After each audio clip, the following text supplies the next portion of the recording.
Yeah. And you seem to be moving pretty well out there. How did the body feel? Yeah, body was good. I've been working a lot on my movement the last few weeks on the grass to try and get that sharp. It's such an important part of my game, and something that, like, I always feel comfortable moving on a grass court. It's more natural for me than a clay court, for example, where I maybe don't have an advantage over the guys I'm playing against because some of them are more comfortable on that surface, whereas on the grass I feel like it's an advantage I have over the players, so I really need to make the most of that, work on it as much as I can, and I moved well today. When you took a bit of a tumble at the start of the second set, did that hurt you at all? No, it was fine. I thought, well, for whatever reason, usually when you run into sort of sideboards, they're quite hard and sort of stable, whereas slightly different here. Yeah. And you had Johnny in your corner today with you. What's the relationship? Can you tell us a bit about that and how long you're going to work together and what he can bring to you? Well, this year's been really hard for me because the consistency of my coaching setup is, just hasn't been there. In Madrid, I had, Leon was there with me, Johnny was there with me for a few days in Monte Carlo.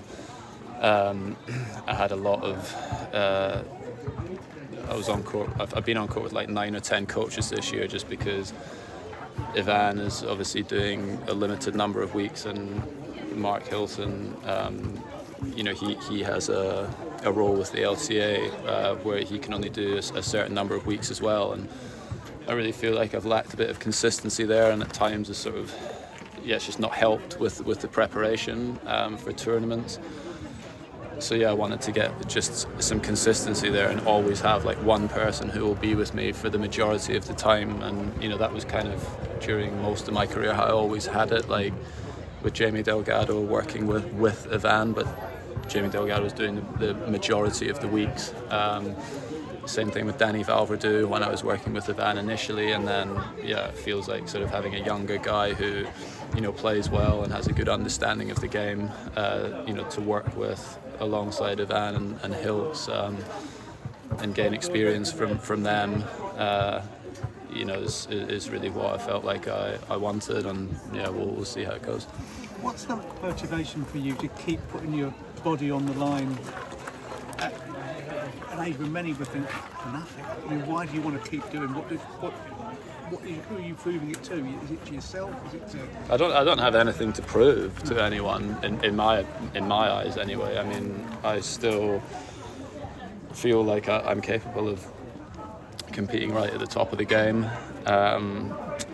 Certainly on this surface and on the hard courts. And there's still opportunities, like in the Davis Cup, for example. Like, we have a great team in the Davis Cup. We've got the Olympics around the corner next year as well. Like, and that's something that's always been really special for me. And I'm motivated to try and get into the Olympics next year as well. I still want to win. Like, I want to compete and see how far I can push my body. Like, with the operations that I've had, I was told that I might not be able to play again. Some guys, doctors certainly told me I wouldn't ever play again. So I just want to see how far I can go, and I've got up to 41 in the world, and I believe I can go higher than that. Is there a chance you could get into the ceiling for Wimbledon? Do you think? Is it difficult given the ranking points? Well, obviously I did well here and in Stuttgart last year. I think I need about 300 points, so I'll have to do well the next few weeks. If I want to do that, it's not. I had a great tournament at Queen's. If you make the final at Queen's or win the tournament there, then I would be seeded. I need to just concentrate on the performances, and if you start thinking just about points, or you need to get to the semis of this tournament and the quarters of this tournament, it's not necessarily the best way to look at things. So just try and win as many matches as possible and see if I can get in there. In an environment where Roger's quit and Rafa's been obviously out for the rest of this year, does it feel like you're just part of an old guard that doesn't want to go? You don't want to be to leave it to the young ones yet. You still feel there's something for you to give and you to play, and also to lead people with your ability and your talent to the British players who have not had a brilliant time over the last? I don't. I don't look at it as like, I don't feel like I need to lead any of the British players, and certainly I also don't feel like it's like I'm just trying to cling on till till the end. Like I want to play tennis because I do enjoy this as well. Like I love it. It's not like this is like a massive chore for me. Like, I love the training. I love the competing. I love sort of trying to improve at something and get better each day at it. And just try and get the most out of myself doing something that I love. So, so long as I do that for the next couple of years whilst I'm still able to, then that's really what I want. Where do you see yourself on grass at the moment? Because obviously a brilliant young generation coming through, but not many of them have grass court experience. Would you think you're still top 10 in the world on this surface? Yeah, I think so. I mean, it's hard to put like numbers on it like that, but yeah, I fancy myself against a lot of the. I mean, last year I won against Kyrgios, who made the final of Wimbledon. I won against Tsitsipas, who's it's probably not his favourite surface, but he's one of the the best players in the world. I was a set all with Berrettini in the final of Stuttgart, who's clearly definitely in the top few grass court players before I hurt my ab. So. And I'm playing better this year than I was last year,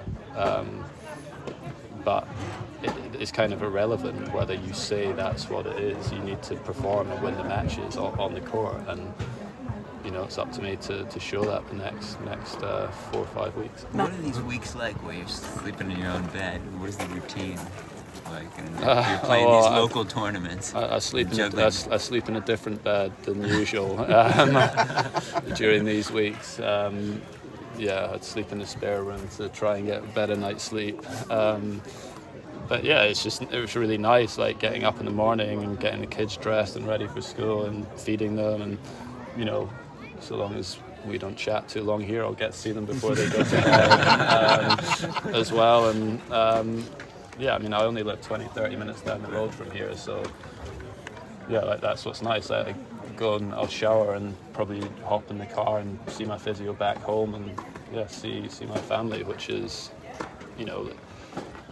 this period for me, like it's just like huge contrast. Like when I'm on site at the venues, like, there's a lot of pressure and stress like around wanting to perform and lots more attention than there is at other times of the year. But then when I go home, like it's much easier for me to switch off because I have other focuses, like my family, to take my mind off it. Is it an advantage, or it's an is advantage? It not so good to switch off? No, it's an advantage. I mean, there's always people talk all the time in tennis about like there is extra pressure playing at home, and that's the case I think in all sports when you play in front of a home crowd. But when you have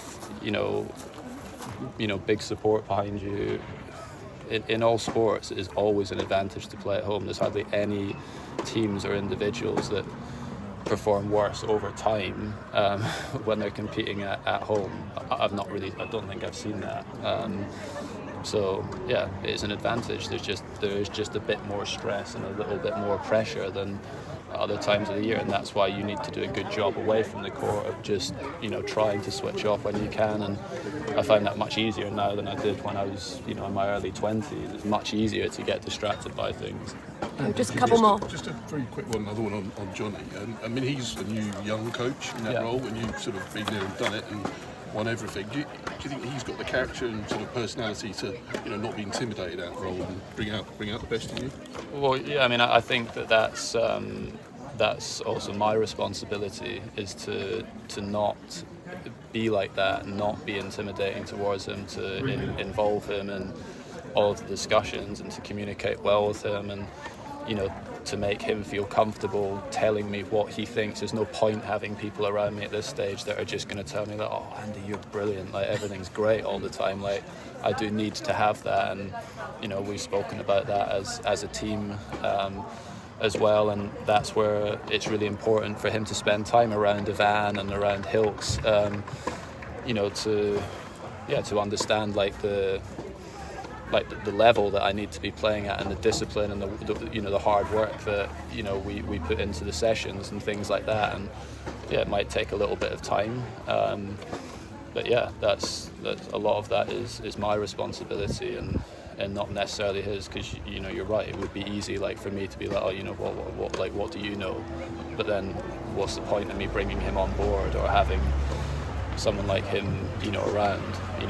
He's a good person, he's a nice guy, who has a good understanding of the game, a good feel for the game, and I've been happy with the work that we've done so far, but there's still some things to improve. It's been about 10 years since you obviously won Wimbledon, Andy. I just wondered if you'd reflect on that and sort of the journey, the decade that followed. Yeah, well, obviously lots happened since then, on and off the court. There's been some great moments on the court and some really, really tough ones. Obviously, with the injuries and everything, and away from the court, I've got married, I got 4 children, moved house. Yeah, got all my children are at school. It's a huge change to 2013, and a lot has happened since then. It doesn't feel like yesterday to me. I know a lot of people say that time flies by, but it feels like a really long time ago. I've got up to a lot of stuff in those 10 years, which I think is a good thing. But it was a brilliant few weeks in 2013, and I'd describe that probably as the biggest win of my career. In 2013 wasn't my favourite one, but it was definitely the biggest, most important title I won. Okay, last and one here. I know you struck up a friendship with Mira Andreeva, the teenager. Do you hope to see her play? I don't know, she said she never played on grass, but do you hope to see her compete on grass and get her visa along with a few other Russians and Belarusians? Because I know they're struggling at the moment. Yeah, I mean, I don't know if I haven't necessarily struck up a friendship with her. We've exchanged one message with each other and said no words in person to each other. So that's probably stretching it. But she's obviously a brilliant player, one of the best young players on the tour, and she's when you listen to her talk, she's very sort of refreshing and sort of honest, and hopefully she gets the opportunity to compete here. Thank you very much, guys. Thank you. Thank you, Sandy. Good luck. Thank you.